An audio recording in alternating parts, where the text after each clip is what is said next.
Welcome. I could not be more excited to welcome you to a free, no pitch, no fluff scaling accelerator for seven-figure founders.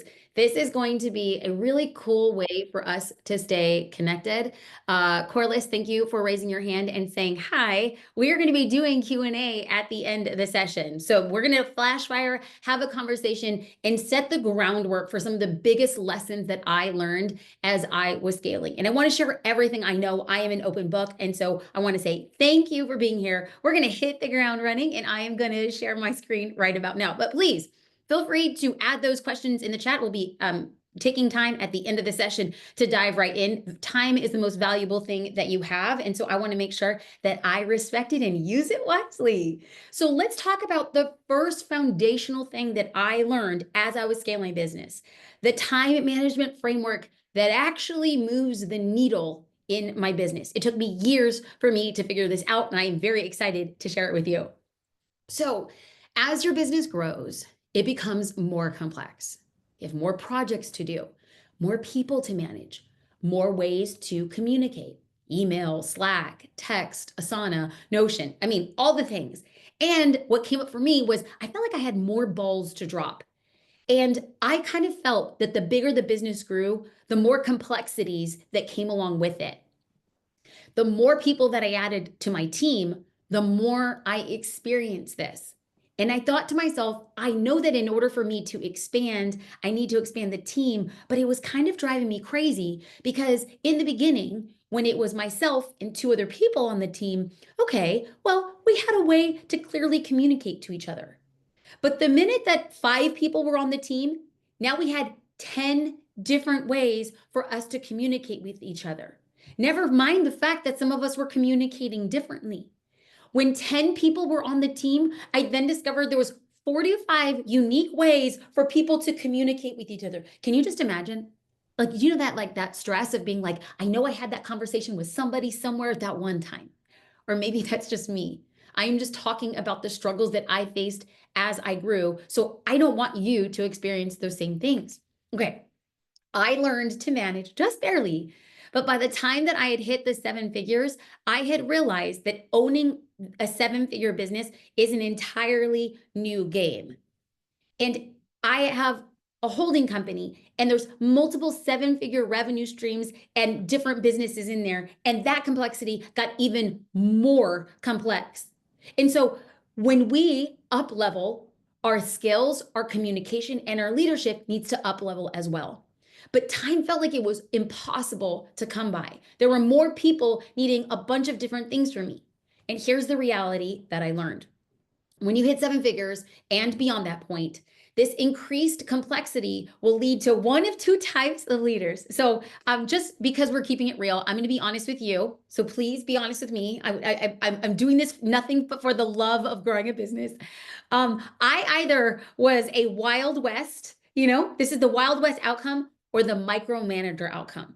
So in the chat, let me know which one you defer to. So I'm going to explain them. Okay, so a Wild West outcome, right, is everything is everywhere and you can never find what you need when you're looking for it. And sometimes people on the team were like, where was that thing? Let me just ask Jasmine.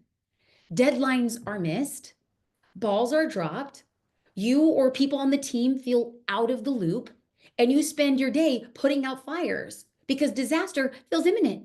Oh yeah, we're bringing in a lot of money, but there's no structure in how we all work together. Or outcome number 2, you find yourself micromanaging. This was the camp I used to fall in. Unnecessary checks and balances for the smallest tasks. I was following up on the follow-up. I would have long meetings to make sure that I was informed of all the details, that I knew all the pieces, that communication for a single task was in multiple places. Oh, I had sent you an email and I also put it in Slack, and don't worry, we have an Asana task for it. You got it, team. Oh my gosh. I would spend my entire days keeping track of everything. But that meant I had no time to grow my business. I had no time to think about the big vision or to innovate. So I just admitted that I was in the micromanager camp. Let me know in the chat, micromanager or Wild West. We gotta be real with each other. Okay.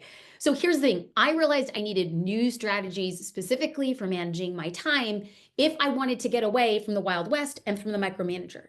I will now say that I live in the land of neither of those two, and it is so much better. So, how do you get out of the Wild West or the micromanager? Well, I've developed a 5-part time management framework that allows me to get more done in less time, even as my business grew and got more complex. So here's the thing. I just want to have a conversation real quick. I will be very honest. I'm not going to pitch. I'm not going to sell anything. But what I am going to share, it's very nerdy. You might be bored to tears. I'm not here to dazzle you, friends. I'm just here to spit the truth. I'm here to tell you that growing a business beyond 7 figures and on your way to 8, we got to do the boring stuff. We got to do the unglamorous stuff. What I'm about to share is boring and unglamorous, but my Lord, it works. I'm going to share this framework so you can gain back your time. I have a family.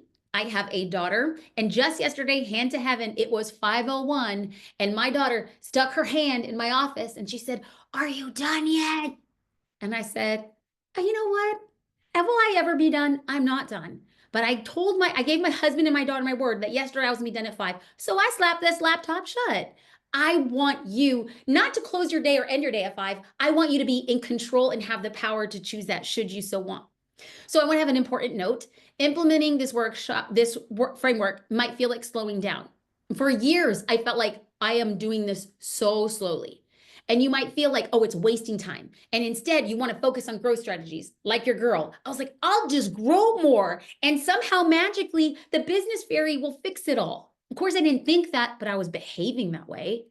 So my mentor, the minute I started expanding the business, he sat me down and he said, you must slow down to speed up. If you don't have systems for speed, you will always go back to the same point. Maybe you feel like that today. Maybe you feel stuck at that point where like, I can't get past this point. We got to slow down before we move past this point. So step 1 of 5, create a very clear organizational chart and update and clarify all job descriptions. Now, if you're hearing this and be like, this is basic, it is, and it is so powerful. The reason there was confusion was because our org chart wasn't updated with descriptions of what each person on the team did and who was responsible for what. So you have to make sure that everybody on your team, including yourself as a CEO, knows exactly what are they responsible for and who do they report to. Because if you don't tell people who they report to, everybody's going to come to you. So when you get crystal clear on that, who does what and who do they report to, you'll be able to spot breakdowns in expectations or breakdowns in communication and then quickly address them. Now, here's the beautiful part. We don't have to confuse feelings. I feel like you're not doing a good job. Oh, it's simply saying, here's your job description and you missed the mark. Oh, that changes your leadership. That changes your team trust. If anyone on your team is uncertain about who does what, inefficiencies are going to immediately stack up. Because I was at a time where we would have multiple people being like, I thought it was him. I thought it was her. So this is what was happening. Work will get done late. It won't get done at all because they're like, I thought he was gonna do it. I thought she was gonna do it. Or you're gonna have same things done by 2 people on the team, which is the most epic waste of time. Well, we were uncertain about who did what. It wasn't clear, which is why inefficiencies stacked up. So I'm going to get this down and we're going to get nitty gritty. I want to show you how descriptive we are in who does what so that anybody has a question, we know exactly who handles what. This is an example role description for our content director. Own and champion all organic social media presence for both brands, Social Curator and Jasmine Star brand, which includes LinkedIn, Facebook, Instagram, and YouTube. The organic strategy will build awareness of the brands through a mix of long form and short form content. You own and champion all social media. Create instructional marketing content for our users so knowledge of social media marketing is a must. You got to know what we know. Create a multi-channel content strategy that supports business objectives with a focus across the buyer's journey. Oversee all written video and audio content production, providing guidance and feedback during the production phase to multiple contractors. If there's a contractor who has a question about a video, they're not coming to me. They're not coming to a video manager. They're going to the content director. Why? The content director owns this role.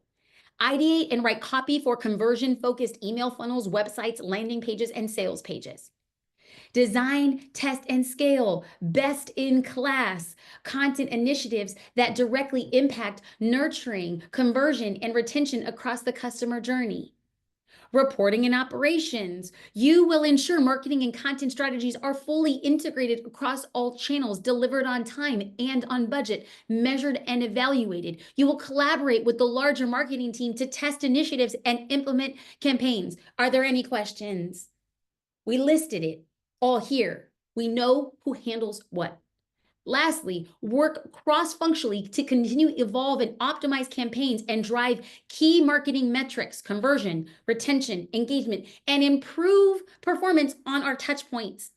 If I have a question on how retention is going, I need to go to this person, and this person should, if they're following what they should be doing, have an updated retention number, conversion number, engagement numbers. Step number 2. Create communication protocols and expectations. I want to thank my good friend Nick Sonnenberg for this tip. We want to clearly define the types of communication you have in your business and where each type should take place. So here are a few examples. For us, team communication. When we are talking to the team, all communication is in Slack. External client communications, we're using email. And only in emergencies will team members text one each other. Now, I don't know if you've ever experienced having a team member who will send you an email and then randomly over the weekend have an idea and then they send you a text. We have created clear parameters of how we communicate. In fact, we had just hired a project manager and she said, we had a check-in with her and she said how much she really appreciated that all communication was in Slack so that all of us could see where we were with projects and had clear communication styles and they were nowhere else. Slack became our communication Bible. So this enables communications across our team. It also eliminates, I'm just going to ping you across multiple platforms and scenario where you have that one person who's I'm going to Slack you, then I'm going to email you, I'm going to text you, I'm going to DM you. Just one thing. Did you see it? Did you see? Just want to make sure. And you're like, thank you so much. This is just a lot. In addition to all of this, create clear expectations of response times for your team. If we're not telling people when we expect them to respond, they're going to respond whenever they so desire. How frequently for you in your business do you want people to check into their Slack? How frequently do you want them to check into their emails? We have to create a standard and then hold the team to that standard. So as an example, here are our expectations. For our team communication, because I have a virtual team and we work across multiple time zones, here's our communication standard. We want you to check Slack at least 3 times a day and respond to all messages within 24 business hours. Many times we're depending on each other for different pieces, so we have to know that this person's going to check in with us. External communications. Our external communication is you have to check your email at least once a day and respond within 24 business hours. If my executive assistant is not responding in 24 hours and that's the standard, I have to come back to her and say, our standard is 24 hours. Can I ask why it was not responded within 24 hours? The standard holds the team accountable. It's our job to communicate that standard. Then we're going to be moving on to setting clear expectations. We want to empower a team to check out and do your work. Essentially, we want to work with grown-ups. I don't want to micromanage you, but I also need to trust that you're going to do what you say you're going to do. So if you need your time to do it and you need to block out that time, go ahead. Because when we set clear expectations, as long as you hit our expectations, the rest on you, boo, get it done. And it allows you to hold your team accountable as needed, as I just explained with my EA, as I just explained with our new PM. If our new project manager started emailing her manager questions, well, the accountability is, hey, we do this in Slack, no problem. Now you know we're going to be expecting that communication to be in Slack.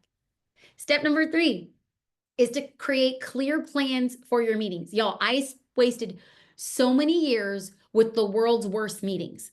I hate admitting it. It's just the truth. The worst meetings of all time. Have you sat in like meetings and you're like, this is the dumbest meeting? And then all of a sudden I found I was hosting the dumb meetings. I wanted to punch myself in the face. I was like, I started a business so I wouldn't have dumb meetings anymore. Okay, so how do we fix meetings that we know just aren't working, but we're not sure what's wrong with them? We're going to begin by auditing your meetings.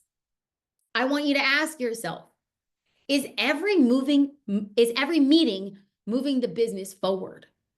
If it's not, remove it. If you can believe it, I was having meetings just because, well, I've always had that meeting. Oh, well, we've always had this meeting. So wait a minute. If the meeting is not moving the business forward, cancel the meeting. Meetings are very expensive. Meetings with 2, 3, 4, 5 people, that's an expensive meeting. If it's not moving the business forward, cancel the meeting. Point number 2, are there meetings that could be shortened in length? If so, shorten them. So I got very drastic. Well, I looked at all of the meetings and we had a default meeting set for an hour. I went to the team and I said, our default meeting time is 30 minutes now. I can't wait. I did a mastermind with Gary Vaynerchuk last year, and his team's default meeting time is 15 minutes. Every meeting across Vayner Holding Company is 15 minutes. I love that. I'm at 30. I can't wait for the day that we get it down to 15. But I'm going to tell you how we went from meetings that were taking us 60 minutes. Now our meetings are 30 minutes. Sometimes our meetings are even shorter than that. I'm going to tell you how we can get that and maximize that time. Okay. Third thing that you have to ask yourself as you're auditing your meetings. Are there any meetings that could be replaced with a pre-recorded video or a written response? If so, make it a practice to send a video update or send a written update rather than holding a meeting. I am telling you, friends, this is life-changing. If you're looking at your calendar and you're like, I have so many meetings, audit your meetings, crash the meetings that are not serving you. Just it takes you hard. You got to admit it. That's not moving the business forward. Cancel it. Cut every meeting in half. Every meeting across the board. You're going to be blown by what you can get through in that time. How much time you give something to take up, it will take up. Okay, so if you decide, oh my gosh, this meeting is necessary, great. Consider sending a pre-recorded video or an outline, a written outline, giving the key background, give the context ahead of the meeting to keep the meeting focused on problem solving. Here is a real-time example. Just yesterday, with this new project manager that we had hired, I said, you want to know what? She finished the first leg of her entry projects and she's doing a great job. We're going to meet with her. I want you to tell her what to expect in this meeting. I said, please come prepared to answer these 5 questions, and then come prepared to give us feedback on what we could be doing to better communicate our expectations. She came into the meeting. She already had answers to her questions. Boom. That took all about 7 minutes. And then we spent the rest of the time saying, what do you need? How do we get there? How do we get there faster? It was a 30-minute meeting. It took us 24 minutes. Boom. Great. We're sending the meeting in advance so people have time to prepare and we don't have to think like, so tell me, what do you think about this? Well, yeah, no, let's prepare to get it done faster. So the benefits of a pre-recorded video or a written response, it allows your team members to watch it at 2 speed. I will make a video and the whole team will watch it at 2 speed. Let's get it done faster. I send a 4-minute video that spends 2 minutes watching it. And it allows team members to have time to digest the information and think through questions, think through solutions, find gaps, comes prepared to the meeting so we hit the ground running. So tips for efficient meetings, like I already said, schedule meetings for 30 minutes or less. Our default meeting time is 30 minutes. Anytime I take an off, like somebody who's not on our team, my default meeting time is 20 minutes. We can get it done. Prepare an agenda prior to the meeting with key topics outlined. Every meeting that I have, anytime I set up an initial consultation, anytime I set up anything at all, I will send them the questions that I need from them. And I said, I will not get on the call until I get a written response back. I need to know, I get all those details. Then I know that I can over deliver once I get those basics covered. So let's go back and give an example for and please, I think I'm moving very fast. Am I talking fast or are you listening slow? You don't say. Okay, but what we can do is add your questions here. The team is going to be sending your questions to me so that we can get to this because, y'all, I live, eat, and breathe business. I love this stuff and I want all of us all of us to be growing and getting bigger. So let's go. Okay. So our team meetings, our agendas have two sections. Every single meeting I walk into, I will not walk into a meeting without these two things: inform items and discuss items. When I go into a meeting, I know what I need to be informed of, and I know what I'm going to be talking about. So inform items, they're just FYI. Like, hey, I'm giving you a heads up. I don't need anything, but I'm giving you a heads up that we're starting this campaign, or this is going out, or this will be expected, or I'm setting up a meeting and I'll keep you posted. There's nothing to do with it. They're not discussed. They're just letting the team know. And everybody who's going to be in that meeting gets access to this doc. Everybody who gets into this meeting has access to this doc. It is an expectation that before you come into the meeting, you review the doc. So all informed, everybody knows. Meeting participants are expected to read them for awareness. Before you come on the meeting, you're already informed. Discussion topics are clear items that need to be discussed. You will see inform, then you'll see a second section that says discuss. If extensive background is needed for the discussion, team members are asked to send a video or a written form of it in advance to the meeting so we can focus on problem solving. So guess what? Let's say that I have a meeting tomorrow at 9 a.m. I have to go in. I say I have that meeting. So then on Tuesday, I'm going to go in and I'm going to read the inform and I'm going to read the discussion. Now, if I see a discussion topic that I was like, I don't understand this, I'm going to go through and I'm going to add notes to that. And I'm going to tag that person and say, hey, I noticed this, this, and this. Can we make sure that this is discussed ahead of time? I want to make sure that you're prepared with these numbers and these statistics. Then we hit the ground running. They say, Jasmine had this question. Here are the stats. Here are the analytics. Here's the data. Then we move forward from there. But that meeting is only for moving the ball down the field. Okay. Step number 4 of 5, creating SOPs, standard operating procedures. Now, I have to tell you, what's coming up for me is I think I'm boring you to death. I think I'm boring you to death. But I have to tell myself a better story, is that running a successful business isn't always glamorous and it's not always sexy and fun. But running a successful business is a gift and a privilege. And so even if this is boring, I'm going to get through the boring so that we get to the good. We earn the right to the good when we establish SOPs, standard operating procedures. So what's the standard operating procedure? How we do things in our business. It's a guidebook. It's the process. It's the outline. Hey, we will quickly onboard and train new employees because we tell them, hey, this guide, follow the guide. It will teach you. We can hold team members accountable for the work that they're doing and how they're doing it. If we go back and we notice, oh, well, this person forgot the whole tagging in this funnel for active campaign, we can go back and we say, hey, in our standard operating procedure, it says that this is how you apply the tags and when you should. So we're going to hold you accountable moving forward because it was listed here.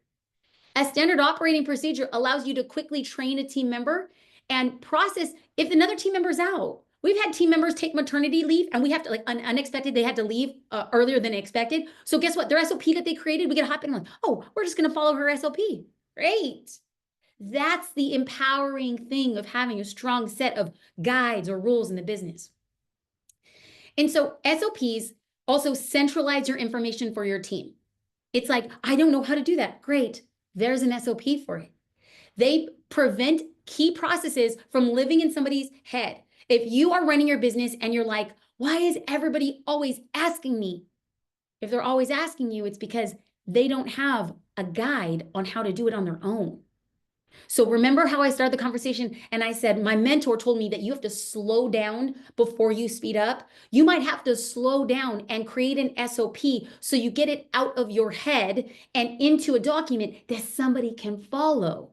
That, my friends, is how you work yourself out of a job and keep yourself in the CEO position. So here's a few examples of our SOPs, but we have SOPs for everything. Podcast inbox management. If you came in off the street and I said, hey, can you manage my podcast inquiry inbox? You'd be like, no, I don't know how. I would give you my SOP and it's just literally step by step by step how you would respond, what you respond to. Creating new list segments in ActiveCampaign. Speaking request management. If I pulled you in off the street and I said, hey, I need you, like when I get speaking requests, can you run this for me? You say no. I say, yes, you can. Here's an SOP. It's literally guiding you how we do it here in the organization, building and tracking UTMs, writing resource center articles, project management standards, requesting time off. We have an SOP for how you request time off. When somebody says, hey, I want to go on a 2-week vacation, great, review the SOP. Now, here's the good news. I don't want to age myself, but literally creating SOPs in the days of AI, friends, you're living the high life. It's so easy to create an SOP. Whereas before it would literally take me weeks to create an SOP. Now it's a matter of literally minutes. Okay, so you can use Loom or you can use something called Tango. You just record your screen of how you do a task or a project. And you're just talking to it like you're literally explaining. You're like, so this is my inbox management for podcast request. We go through, we remove the spam first. Then we apply a tag for what is our most high inquiry. Then we say this is an inquiry for Jasmine to be on a podcast, or this is an inquiry for a guest to come on Jasmine's podcast. So here's our standard responses. You're recording all of yourself, and then AI, the magic fairy that it is, will go through and outlines everything and makes the SOP for you. Y'all, it's so good. Step number 5, schedule a 60-minute quarterly check-in for yourself. You got to do this yourself. Schedule a quarterly check-in for yourself to review the operational efficiency of the past 3 months. I am always looking at what am I doing in the business that somebody else could be doing. I need to work myself out of my job so I can build the rocket. I need you to work yourself out of the small tasks in the business that are constantly taking up so much of your time. So questions to ask yourself, like, how do I get out of this? What am I doing that I don't need to be doing? Now, I get it. You're doing it because it needs to get done, but do you need to do it? Those are 2 different things. Who can I train and delegate these things to? What's taking so long? Am I in too many meetings? Am I in my email inbox too long? What's taking up most of my time of my day? What can I do to shorten this time?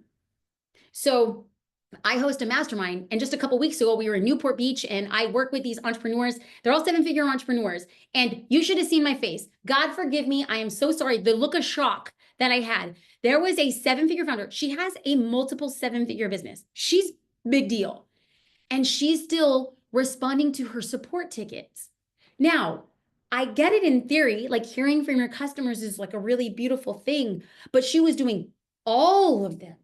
And so I said, okay, I love this, but we can build a system that you can train somebody to have you and take 90% of this off your plate. Because if you still want to keep that 10%, go right ahead. But you should not be doing this because so much of your valuable headspace is going here when you can train.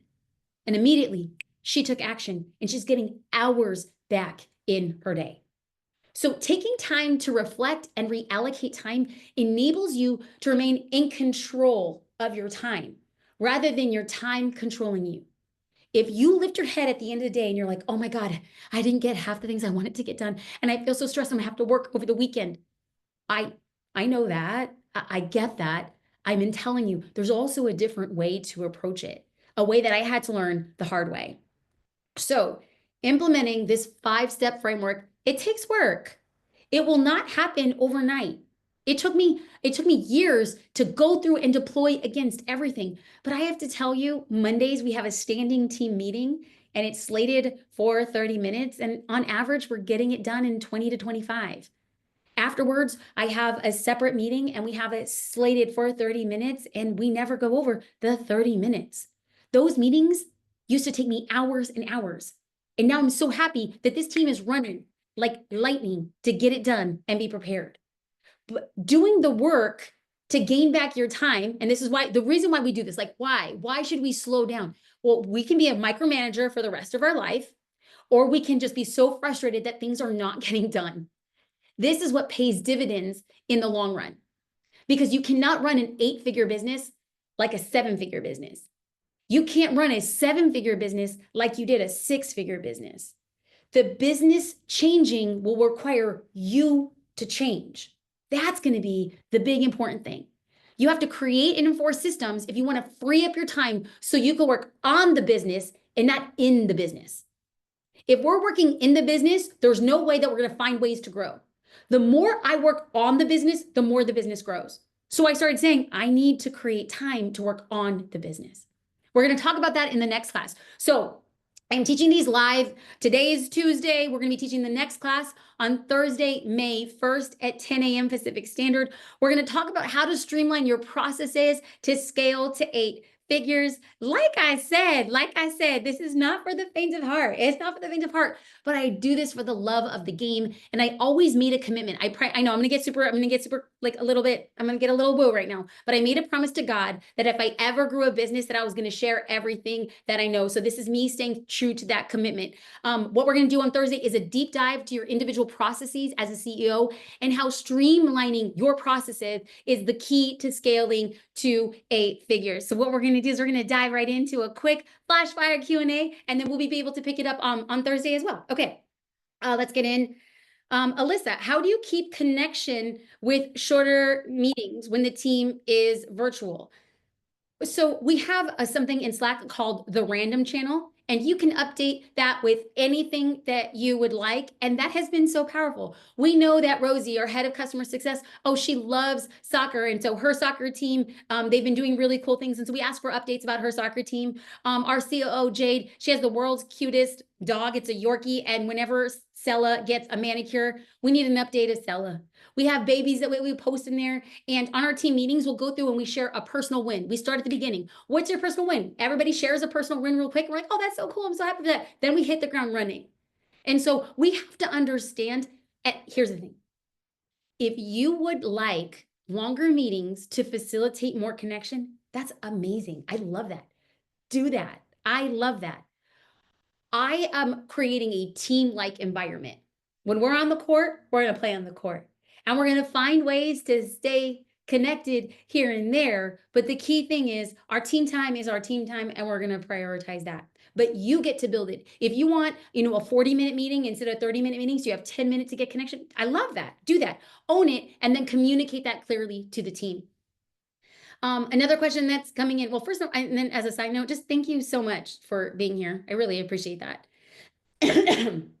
Samantha, can you talk more about what information data you want the team to show up with those meetings with them to make them efficient for you as CEO? Yes, of course. It depends on what the meeting is. So for instance, if I'm having a content meeting, the data and analytics that I might want for is what's our growth been like for each of our platforms? If we're focused on growing YouTube, what growth have we seen? What videos have done the best? A hypothesis. Why do you think they have done the best? Let's take a look at our top performing thumbnails. Why do they think that they were? So if we went into, let's say, more of like a back end analytics for email, I might say like, what's our open rate? What's our click-through rate? What's our win back? Like, so sometimes people will sign up for a newsletter and then they stop opening. So then if somebody's on our newsletter list and they don't open an email in 90 days, we will try to send a series of emails to have them open it just to keep them engaged. And if they don't re-engage, then we just take them off the list. And so when we have those meetings to talk about like the health of our newsletter, I want to know what's our open rate, what's our click through, what's our win back, what's the growth like. So depending on the meeting, those are the types of data and analytics that I would like. Now, not every meeting will have data, but if we can have data to support the decisions moving forward, that's why I want those notes in advance so I can say, hey, make sure that we have this ready. Because the last thing you want to do is be on a meeting and someone's like, okay, let me go and look for that. And they can find it quickly, but why? They can do it in preparation so that everybody can see it in advance. Beth, my marketing assistant just gave me 2 weeks notice. What are your first steps when finding a new team member? First steps is I go back and I review the job description, her role description. I want to make sure if, let's just say you had a marketing manager and she was with you when you had a 6-figure business and your marketing manager grew with you into a 7-figure business. Now you loved her. She was great. She did great things. But now that she gave her 2 weeks notice, you get to ask yourself, wait a minute, we're running a different kind of business. Do I want more things from this person? Do I want less things from this person? So you go back and you make sure that that job description is fully updated. And you can get very granular. You could say on an average day, this is what you're going to be expected to do. Be very, very, very specific. The more specific the job description becomes, the better the candidates become. And so the minute that I know the job description is out and ready, then I'll start sharing it on social media. I'll be putting it out on LinkedIn. For some roles, like probably somebody with a lot more experience, I might hire a recruiter. But if you're looking just for like a marketing assistant, I think social media and I think LinkedIn are going to be really great places to start. And also, we require a test. Now, we will pay for a test. So if somebody comes in to apply for a job and we ask them to send a very short video, just we want to get to know them because we're a virtual team and we want to see like, how are you showing up on camera? They'll send a short video, they'll answer a few questions, and then we send them a test. We will pay them for the test and we say, we're not going to use this, but we actually want to see how you work. Sometimes it's a live test. So one of our managers will hop on Zoom and then they ask them, hey, can you show me how you do this? Because what we realize that now, especially with AI, is that people are saying, oh, they know how to do things. And then when you hire them, you realize, wait a minute, you actually don't know how to do what you said you know how to do. So we have these tests to actually see how they think, their capabilities in real time. And after they get past the test, then we feel a lot more confident extending an offer. Lisa, what team assessments have you done with your team? I love Working Genius, Enneagram, and love languages. So our team is very familiar with Myers-Briggs. I'm an INTJ. I know, bless my heart. We're also very familiar with Enneagram. And this past weekend, I was at a leadership event, and there was a gentleman by the name of Rich Diviney. I am obsessed. And he has a team test called the characteristics, and there's 41, it's an assessment, there's 41 characteristics of what you naturally decline to, like what you naturally fall towards. And what he does and his team does is we'll go through and give this assessment to everybody in your team, and they start telling other people on the team, hey, when you're really in innovative mode, be sure that you're listening to this person because that's their strength. And when you're really in systems building mode, you should be listening to this person. And I haven't actually told my team yet. They're actually on the call right now. I'm like, I cannot wait to do this test with Rich Diviney. It is so, so, so powerful. I'm so excited to do it. But yes, we definitely, and actually when people apply for the job, we ask people to take the DISC, the DIC report, and Myers-Briggs. We want to know, that helps us a lot. Sarah, okay, I know this is a no pitch class, but is there any way to work with you? I mentioned my mastermind. We're not in enrollment for the mastermind, but we do have a wait list. JasmineStar.com/mastermind. You can get all the information there. I love working with 7-figure founders. We have this incredible group of people. Katrina, how specific do you break down your meetings to keep it short and moving the needle? For example, having different meetings for content and email analytics. So I don't constantly have an email analytics meeting. It's not a regular standing meeting. The only regular standing meetings that I have every single week are my team meeting, a growth meeting. Those are both 30 minutes, and a meeting with my COO.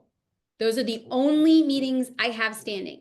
Now, do I have other meetings throughout the week that might be needed on a timely basis? Like, so for instance, in preparation of this 3-part live series, no pitch, no fluff, we had to have a meeting to plan. Okay, Jasmine, what is the content? We had to build out email funnels. We had those planning meetings, and those were all set default 30 minutes. And so we came in, and so when you're asking about the email analytics, I say, okay, what was our open rate?